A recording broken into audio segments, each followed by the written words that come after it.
자, 여러분들 안녕하십니까? 의과학자 플라넴스터입니다. 자, NG 세 번째입니다. 자, 오늘은 여러분들께 제 영상을 보시면서 암 환자분들이 댓글을 많이 달아주셨어요.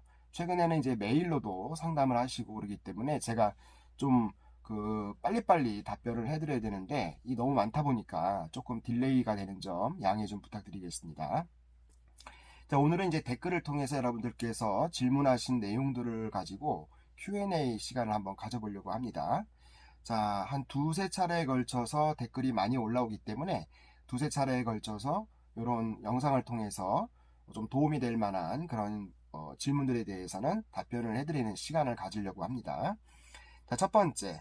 자, 펜벤다졸이 당뇨에도 효과가 있다고들 하는데요. 선생님의 고견을 듣고 싶습니다. 이렇게 오늘 이제 따끈따끈하게 댓글을 달아주셨어요. 자, 얼마 전부터 유튜브를 통해서 당뇨병 환자가 펜벤다졸을 복용한 후기를 올려주고 있는 거를 저도 봤습니다. 근데 이제 뭐 혈당이 좀 떨어졌다, 뭐 이런 거를 이제 올리시는 것 같은데, 저도 뭐 당뇨병을 수년간 연구를 해왔기 때문에 기본적으로 당뇨병의 원리를 여러분들이 좀 아셔야 돼요. 우리가 보통 나이 들어서 많이 생기는 성인 당뇨병이라고 하는 제2형 당뇨병이라는 것은 크게 두 가지 기전에 의해서 문제가 생길 때 발병을 합니다. 뭐 원인은 여러 가지가 있겠지만 대표적인 원인 첫 번째는 인슐린을 분비하는 췌장의 기능이 떨어져서 인슐린 분비가 적절하게 이루어지지 않는 경우죠. 자, 우리가 뭐 음식물을 먹지 않습니까? 탄수화물. 우리가 음식물을 먹으면 포도당을 흡수하게 되기 때문에 포도당이 혈중 내 농도가 높아지게 되면 당뇨병이 되는 거예요. 그래서 결과적으로 포도당을 우리가 혈중 포도당 농도를 낮춰준다라는 것이 혈당을 떨어뜨리는 거지 않습니까? 그래서 인슐린 분비가 포도당의 농도가 높을 경우에는 인슐린 분비가 좀 많이 분비가 돼서 혈당을 떨어뜨려야 되고요. 또 혈당이 너무 또 떨어뜨려져서 저혈당이 되게 되면은 반대로 혈당 분비를 증가시키는 호르몬에 의해서 다시 정상 기준으로 올려주는 것이 일반적인 기전입니다. 그러니까 인슐린이 분비가 되는데 제대로 이루어지지 않아서 생기는 경우도 있고요. 또 하나는 인슐린은 정상적으로 분비가 되는데 세포 내 인슐린 수용체라는 리셉터라는 것이 있습니다. 그러니까 인슐린 분비가 많아지면은 그만큼 수용체의 수도 많아져야 이것이 적절하게 조절이 이루어지게 되겠죠. 그런데 수용체가 부족을 하게 돼도 당뇨병이 걸리는 것이에요. 그렇기 때문에 어쨌든 2형 당뇨병이 그렇고요. 1형 당뇨병은 주로 이제 소아당뇨병이라고 많이 알려져 있습니다. 어린 아이들이 많이 생기는데 이런 경우에는 이제 인슐린 분비 기능이 완전히 다 차단돼 버리는 것이죠. 그렇기 때문에 인슐린 자체 분비가 아예 안 되기 때문에 인슐린 주사를 통해서 인위적으로 매번 인슐린 분비를 맞음으로 해서 혈당을 떨어뜨려주는 역할을 해야 되는 것입니다. 어쨌든 간에 펜벤다졸이라는 그 역할이 구충제의 역할을 비교하자면 일단은 기생충의 마이크로튜뷸리라는 미세소관에 변형을 시켜서 그 튜블린의 합성을 억제함으로 해서 포도당의 흡수를 억제한다. 그렇기 때문에 기생충이 사멸하는 역할을 한다 이런 얘기죠. 이것이 이제 암세포에서도 동일한 기전에 의해서 암세포가 사멸될 것이라고 생각을 하는 것이고요. 당뇨병 역시 포도당의 흡수를 좀 억제시켜주기 때문에 이제 이런 당뇨병에도 치료가 있지 않을까 이렇게 나온 것이긴 합니다. 그런데 당뇨병이라는 것은 당뇨병을 치료할 수 있는 약이라고 하는 것은 인슐린의 분비를 정상적으로 분비될 수 있도록 조절해주는 역할도 하는 거지만 췌장의 기능을 정상적으로 돌려줘야 되는 것입니다. 단순하게 혈당이 떨어뜨린다는 얘기는 뭐 우리가 분자 기전에 의해서 글루코스, 포도당의 어떤 그 유입을 억제를 시키는 것도 있지만, 뭐 인슐린 분비 자체를 증가시키거나 아니면 감소시키거나 이런 어떤 분비 능력에 있어서의 치료가 돼야 되는 것이죠. 그런데 단순하게 혈당만 떨어졌다고 해서 이것이 펜벤다졸이 당뇨병에 효과가 있다라고 단정 지을 수는 아직 없고요.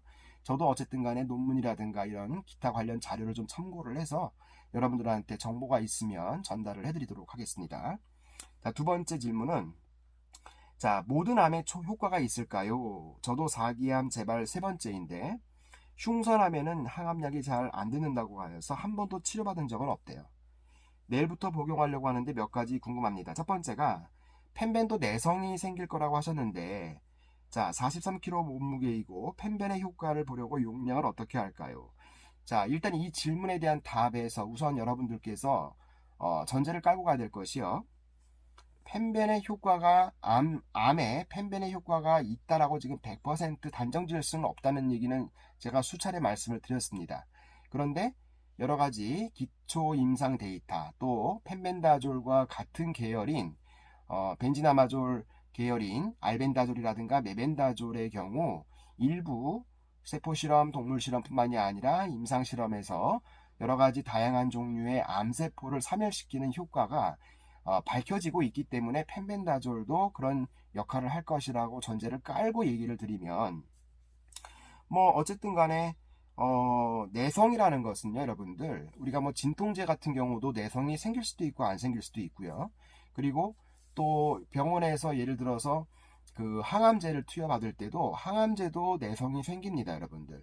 근데 기본적으로 내성이 생기는 원인은 여러 가지가 있겠지만, 우리가 보통 그 처음부터 농도를 확 높여서 주면 내성이 생기기가 쉽다는 것이죠. 왜냐면은 예를 들어 볼까요? 어떤 박테리아를 죽이기 위해서 내가 항생제를 투여를 하는데, 처음에 항생제가 예를 들어서 50 정도의 수치로만 줘도 항생제가 대부분 사멸한다고 가정을 합시다. 그런데 좀 더 확실한 효과를 얻기 위해서, 또 단시간의 효과를 위해서 처음부터 50이 아니라 기준 50이 아니라 100이라는 용량을 줬다면 물론 단기간에 박테리아를 사멸시킬 수가 있겠죠. 하지만 추후에 이 기존의 박테리아보다 더 강한 뭐 내성을 가진 슈퍼박테리아라든가 이런 것들이 내 몸에 침입을 했을 때는 100이라는 용량을 주면은 안 듣는다는 얘기죠. 그러나 초반부터 50이라는 용량을 통해서 대부분 박테리아를 사멸시킨 이후에는 슈퍼박테리아가 들어왔을 때는 100을 써도 될 것이고 150을 쓸 수도 있다는 얘기. 그만큼 고농도의 항생제를 투여를 할 수 있는 범위가 넓어진다는 얘기죠. 처음부터 쓰는 것보다는. 그렇기 때문에 이럴 때도 내성이 생기고요. 그리고 뭐 적은 용량, 적은 도우주로 장시간 투여를 하거나 복용을 했을 때도 내성은 생길 수가 있습니다. 하지만 적은 용량보다는 고용량을 투여를 했을 때 내성이 좀 더 쉽게 생길 수 있다라고 알려져 있습니다. 그러니까 펜벤 같은 경우도 저는 솔직히 암 환자분들이 말씀하실 때 펜벤다졸을 처음부터 1g을 복용하겠다. 여기서 말하는 1g이라는 얘기는 제품이 1g 속에 펜벤다졸이 222mg 들어가 있는 것이 아니고요. 그 펜벤다졸 기준 복용량을 222mg이 아니라 1g을 먹겠다는 얘기가 되겠죠. 그러면 대체적으로 거의 4.5배 정도 되니까 4.5g에서 5g을 1회 복용량으로 하겠다고 하고 계신 분들이 계신데, 저는 솔직히 그것은 반대를 합니다. 처음에는 조 디펜스 프로토콜대로 1g 속에 펜벤다졸 222mg이 들어가 있는 그 한 개를 당분간 드시는 것을 선호하고요. 또 어떤 분들은 나 다 필요 없어, 나는 그래도 누가 뭐래도 좀 많이 먹겠다라고 하시는 분들은 뭐 예를 들어서 3개월 복용 기간이라고 한다면은 3개월 동안에 똑같이 고용량을 복용하는 것이 아니라 뭐 한 2, 3주 정도는 고용량을 복용을 했다가 또 한 2주 정도는 좀 저농도로 저용량으로 좀 복용을 하시고 이렇게 해야 되는 것이지, 한 용량으로 일관되게 쭉 나가면은 내성이 생길 수도 있고 또 부작용도 금방 생길 수가 있다. 그렇기 때문에 용량 설정을 잘 하셔야 되는 것이고, 어떤 분이 또 이런 말씀을 하십니다. 펜벤다졸하고 뭐 알벤다졸 이런 것들을 이제 혼합 복용을 하시는데, 제가 그때 영상을 통해서 그 용량을 말씀드렸던 것은 그 유튜브에서 운영하시는 암 전문의 선생님, 여자 의사 선생님께서 여러 가지 근거를 가지고 설정해 두신 그 용량을 제가 참고해서 말씀을 드렸다고 분명히 말씀을 드렸습니다.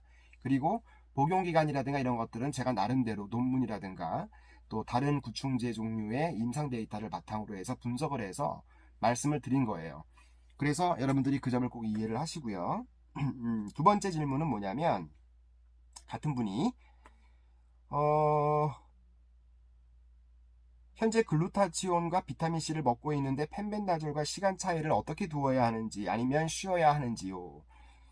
일반적으로 비타민 C가 펜벤다졸과 같은 구충제와 약물 간의 상호작용에 의해서 벤젠이 생성이 된다 이렇게 알려져 있는 경우도 있습니다. 그렇기 때문에 뭐 굳이 비타민 C를 드셔야 된다면 보통 뭐 한 8시간에서 12시간 정도 간격을 두고 복용을 하라 이렇게 의사분들이 말씀을 하십니다. 그런데 여러분들이 아셔야 될 것이 알벤다졸이라든가 메벤다졸과 같은 구충제 이런 것들은 사람한테 임상 실험을 했더니 약물에 대한 반감기가 밝혀졌어요. 그러니까 메벤다졸이나 알벤다졸과 마찬가지로 그 사람이 체내에 들어가서 복용을 해가지고 몸 안에서 약물의 효과가 나타나는데 약물의 농도가 몸 안에서 절반으로 떨어지는 그 타임, 그걸 반감기라고 하죠. 그것이 보통 8시간에서 한 12시간 사이라고 알려져 있어요. 근데 보통 8시간에서 한 10시간 정도라고 알려져 있더라고요. 논문을 보니까. 그러니까 요 반감기라는 것은 예를 들어서 내가 222mg의 펜벤다졸을 복용을 했다면 절반 111mg 정도가 될 때까지 걸리는 시간이 한 8시간에서 12시간 사이라는 얘기거든요. 그렇다면은 나머지는 이제 나머지 용량이 이제 몸에 또 작용을 하겠죠. 그러니까 최소한 다른 약물과의 어떤 인터랙션을 막기 위해서는 한 12시간 간격으로 드시는 것이 어떨까 생각을 합니다. 자, 세 번째, 시메티딘도 활성산소를 만든다고 하는데 펜벤과 같이 복용해야 하나 고민 중인데 그래도 득이 많을까요? 제가 영상에서 지난주에 올려드린 시메티딘이라는 것이 메벤다졸과 같이 복용을 했을 때 임상실험 결과 혈중 내 메벤다졸의 농도를 높여준 역할을 한다 이렇게 알려졌었죠. 여러분들이 간과하지 말아야 될 것이 뭐냐면 약물의 효과만을 봤을 때는 당연히 메벤다졸의 혈중 농도가 높아져야 뭐 혈액을 따라서 우리가 필요한 장기라든가 이런 데 세포 쪽으로 가겠죠. 이 약물이. 그런데 혈중 약물의 농도가 계속 높아지게 되면 또 분명히 문제가 생깁니다. 그렇기 때문에 이런 그 관점에서 제가 아까 말씀드렸다시피 혈중 약물의 농도를 지속적으로 높게 유지하는 것은 몸에 좋지 않다 이런 얘기입니다. 부작용이 생길 가능성이 높다는 얘기죠. 그래서 초반에 한 2주 정도, 2, 3주 정도는 뭐 고용량을 복용을 했다가 또 나머지 한 2주 정도는 좀 저용량으로 복용을 하고 이런 식으로 사이클을 가지고 복용을 해야 되는 것이 좋다는 얘기죠. 처음부터 고농도로 확 해버리면 나중에 문제가 생길 수 있다. 왜? 혈중 약물 농도가 너무 높아지게 되면은 또 그거에 대한 또 체내에서 여러 가지 다양한 인터랙션이 일어나기 때문에 부작용이 나타날 수가 있다는 얘기죠. 이거는 뭐 실험적으로도 우리가 많이 알려져 있는 약물 실험을 할 때 많이 알려져 있는 겁니다. 그래서 제가 예전에 동물 실험 레트를 가지고 경동맥의 어떤 그 캐뉼레이션 이라고 해서 경동맥과 경정맥, 그러니까 목동맥과 목정맥에 튜빙을 해서 관을 집어넣어 가지고 우리가 어떤 그 질병을 치료하기 위한 약물을 주입을 하는 그 실험을 합니다. 제가 그 쥐 수술법을 가지고 제가 학위 논문을 땄는데 이 실험을 할 때도요. 그 아무리 몸에 뭐 나쁘지 않은 부작용이 적은 약물을 투입하더라도 처음에는 좀 고농도로 투여를 하다가 농도의 변화를 줘서 저농도로 투여를 하고 이런 식으로 뭐 며칠 동안 이렇게 약물을 줄 때 그런 사이클을 가지고 있어요. 자, 이것이 바로 약물에 의한 혈중 농도가 너무 높아지게 되면 문제가 생길 수 있기 때문에 이런 부작용을 막기 위해서 조절하는 방법이죠. 그래서 제 생각에는 시메티딘이라는 것이 위산 억제제이기 때문에 시메티딘을 복용을 같이 하면 항암 효과가 좋아질 것이다 라고 하는 논문은 없습니다. 여러분들 펜벤다졸에 대해서는 메벤다졸 같은 경우에는 시메티딘을 같이 복용을 했을 때 혈중 농도가 증가시킨다는 논문이 있고 또 뭐 일부 항암 효과가 좀 더 좋아진다는 그런 논문이 있긴 하지만 그거는 이제 세포 실험에 머물러 있는 것이고요. 그래서 어쨌든 간에 저는 이제 그렇게 이런 논문도 있다. 이런 역할을 하는 것이다 라고 하는데 여러분들이 시메티딘을 복용하시는 분들이 상당히 많으신 것 같더라고요. 댓글을 보니까. 그래서 이제 그렇다면은 시메티딘도 같이 복용하는 것이 좋을 것인가? 그거는 제가 말씀드릴 수 있는 거는 지금처럼 그 반감기를 따져서 또 농도의 변화를 줘서 복용을 해야 되는 것이고, 그냥 무조건 한 농도로 지속적으로 복용을 하는 것보다는 농도의 변화를 줘서 복용하는 것이 좋을 것 같고, 우선 다른 어떤 약물을 복용을 하고 계신 분들이 펜벤다졸을 복용할 때는 우선 의사분들하고 상의를 해서 상의를 좀 했으면 좋겠습니다. 그래서 펜벤다졸을 먹어도 되냐고 물어보라는 것이 아니라 펜벤다졸 구충제의 벤지디마졸 성분을 먹을 것인데 현재 내가 다른 약을 먹고 있는 그 약물과의 상호 반응이 괜찮겠느냐라고 물어보라는 얘기죠. 자, 그 다음에 두 번째 영상에서 또 이어나가도록 하겠습니다.